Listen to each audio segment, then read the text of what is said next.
125 combined points this season, the most by a duo through 8 games, both under the age of 25 since Kevin Durant and Russell Westbrook in 2010. Had a chance to talk to Jaylen Brown yesterday afternoon prior to the events over the last 24 hours.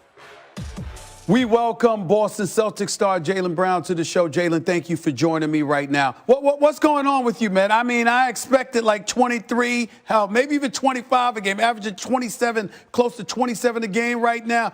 There's clearly an elevated level of play. What did you do this offseason? What's been going on with you? Nothing, to be honest. It's still early, but, definitely getting used to accepting that challenge of having a new role and responsibility this year. But we got a lot of work ahead of us, especially with Kemba being out, coming into this year, coming off the playoffs last year. This is what, Celtic basketball is about, trying to win, trying to bring a banner, and trying to win as many games as possible. Jason Tatum's 22. Obviously, you're 24. We look at the Boston Celtics. We see you guys as the cornerstone of this franchise, and I don't think anybody with sense has a problem with that. How are you feeling about the chemistry that you two have and are continuing to build, and how far that could potentially take the Boston Celtics into the future? I feel good. I think we still have a lot of work ahead of us to do, though. I think we can still find ways to get easier baskets. We can still find ways to play off each other more. But it's definitely a process, and I'm looking forward to learning and growing with JT. Scour the Eastern Conference. Where do you think you guys fit in as you look at the grand scheme of things and power structure in the Eastern Conference this year? I think we're right there in the mix. I think that we got some work to do in some aspects, and in some aspects we look pretty damn good. So I'm looking forward to this whole journey. I know everybody get caught up with the now, but this is a journey, man. It's a long season. My last question to you, Jaylen Brown. What defines success for this year's Boston Celtics in your mind? Another deep playoff run. Come on, Stephen A. We're not in it to lose. We in it to win it. So we're trying to take this thing as far as you can possibly go. Well, you know who you're talking to. You said a deep playoff run. I didn't hear the word finals. I didn't hear the word championship. I heard deep playoff run. You want to add finals or championship to that answer? Absolutely. We're looking to get to the finals and win it for sure. That is our goal. That's what we have our eyes set on. We're looking to try to raise a banner here in Boston. My man, keep up the hard work, keep playing ball the way that you do, and keep being the man that you are. I really appreciate you being on the show, man. Thank you so much. Yes, sir. Appreciate you. We bring back in Michael Wilbon to the show. Right there is the court in Miami. There's nobody on it warming up, despite the fact that the game is scheduled to begin in just a few minutes, Mike Wilbon. There's nobody there, about 20 minutes or so, and there's nobody on that court. Before I even get into the Celtics Miami Heat game, your thoughts about that? You cover basketball for decades. Nobody's on the court right now. Yeah, I mean, we've had a summer, Stephen A., and a fall, where we got very used to this particular group of players, of athletes, leading the way in the industry of sports to say, wait a minute, we're not just going to accept anything without examining it and expressing ourselves in whatever way we feel needed, that we need to, including withholding our services. We've seen that. So this does not come as a shock that floor.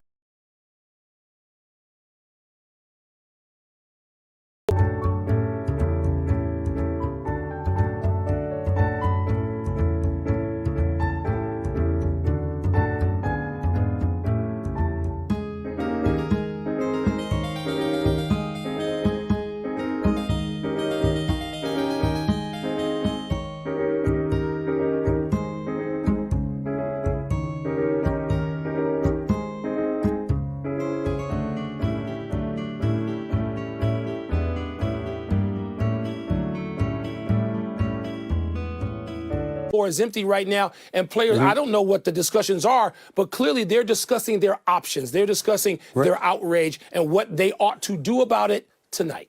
Real quickly, Mike Wilbon, getting back to the basketball court. These two teams were in the Eastern Conference Finals last year. Based on what you're seeing, do you expect, and what you're seeing in the Eastern Conference, do you expect either of these teams to be in the Eastern Conference Finals this year?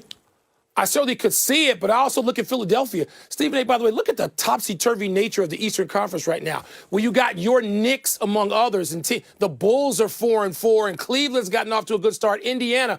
But Philly, Boston, Miami.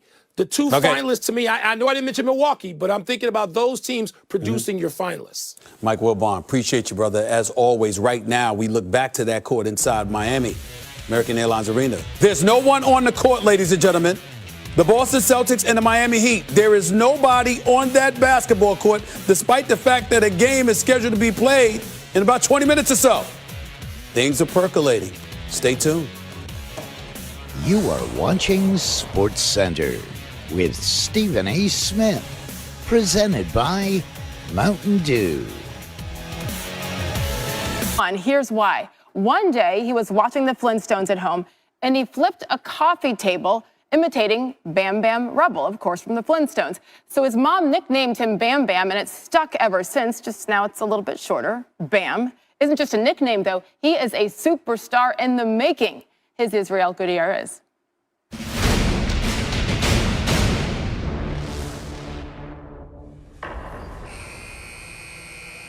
Plenty of time here. So much still to happen. Man, it happened so fast. It was a blink of an eye for me. Tatum holding with 10. Tatum on the NBA logo with 8. I just had to jump, and I had to block it, or we was going into another overtime. Makes his way to the three-point line, down 2, drives, blocked at the rim by Adebayo, 3 seconds to go. That is a ridiculous defensive play. Bam says, not in my house. I was really thinking about it like, yo, you just had a game-saving block in the Eastern Conference Finals. Like, it's a little different. I think that might be the best block, given the stakes in the moment, that I've ever seen. For Heat center Bam Adebayo, that dazzling denial of Jason Tatum was affirmation of his national stardom.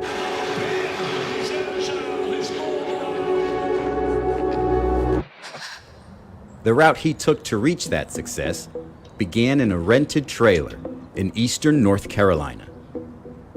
You can picture it, a single-wide trailer, green, looks run down from the outside looking in.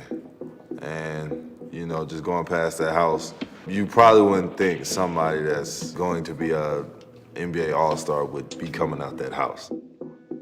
Adebayo would share that space with his mother, Marilyn Blount, a single, tireless working mom making minimal pay at a local meat farm.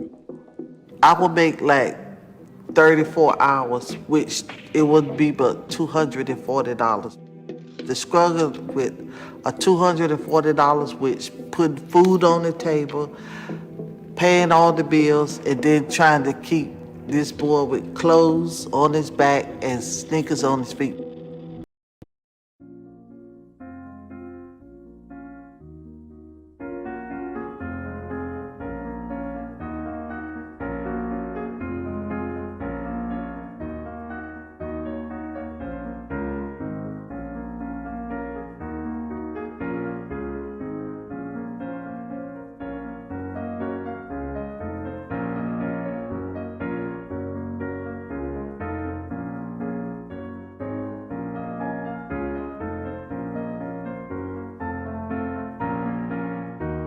Just seeing my mom, you know, work every day, you know, get up at 6 a.m. to cook for me and go to work and just make sure I always had food on the table and clothes on my back.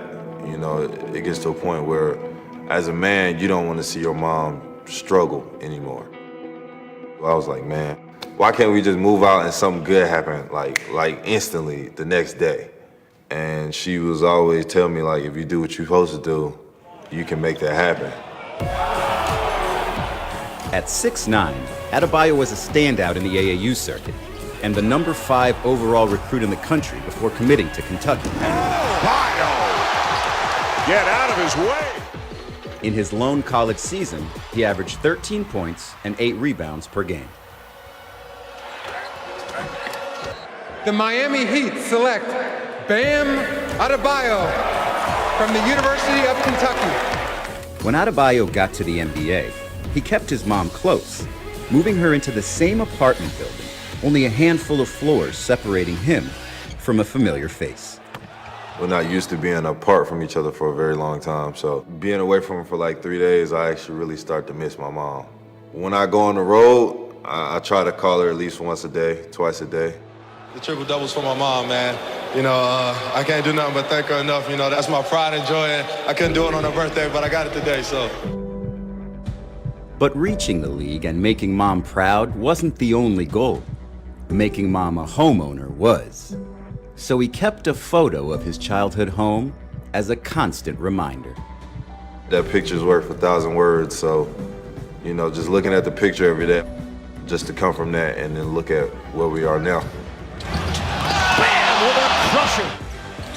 Last season, at age 23, Adebayo became the second youngest player in NBA history to average at least 15 points, 10 rebounds, and 5 assists. Head for Bam. Look out, boy. Heading into his fourth season, Adebayo signed a 5-year max extension deal worth at least $163 million.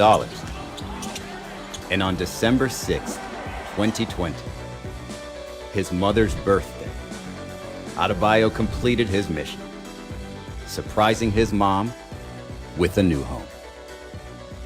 She walked in and it was like, she broke down. I said, oh, Bam, this is mine. And I just grabbed him and I said, I thank you, baby. I said, I love it. It was just one of those things where, like, I did it. I can check that box and say, like, my mom has her own now.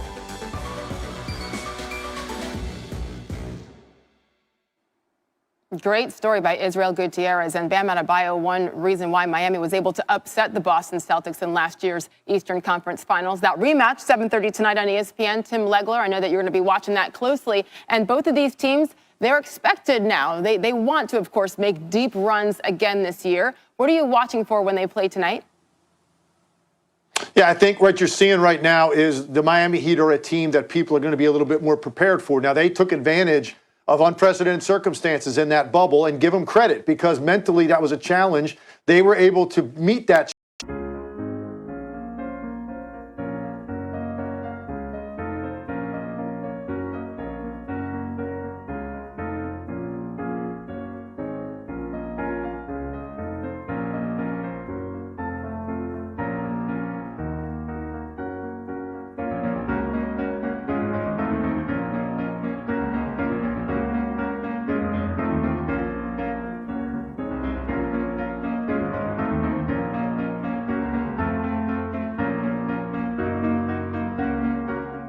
challenge and get all the way to the NBA Finals.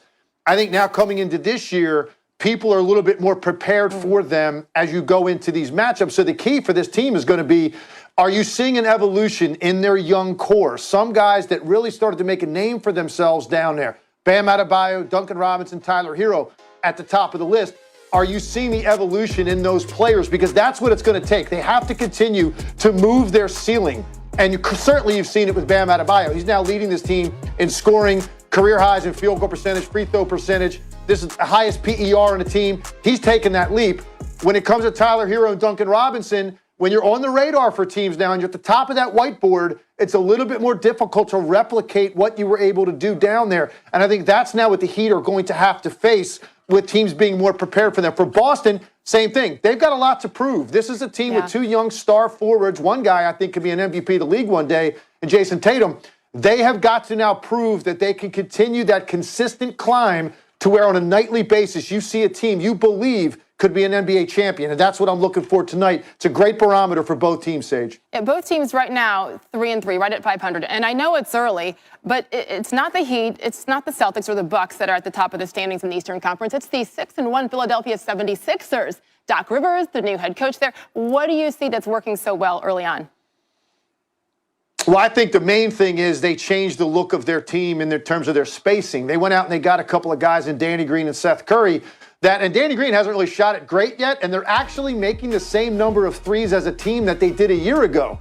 But the difference is the way their offense looks and the amount of space that Joel Embiid has, the amount of space that Ben Simmons has, the amount of space that Tobias Harris has.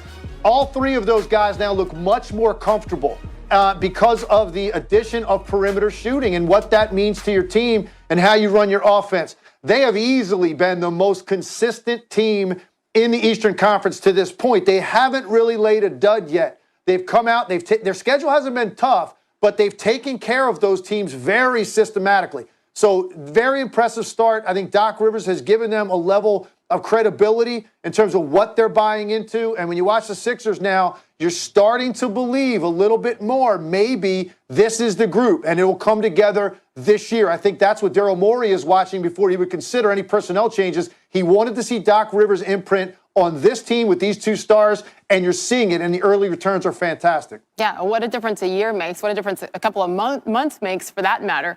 Tim Legler with the latest from the NBA. Thank you. And by the way, this week, the Clippers and Warriors, they highlight our ESPN NBA doubleheaders tonight and Friday. Plus, we'll have the Ravens-Titans wildcard game on Sunday, as well as, the national championship game.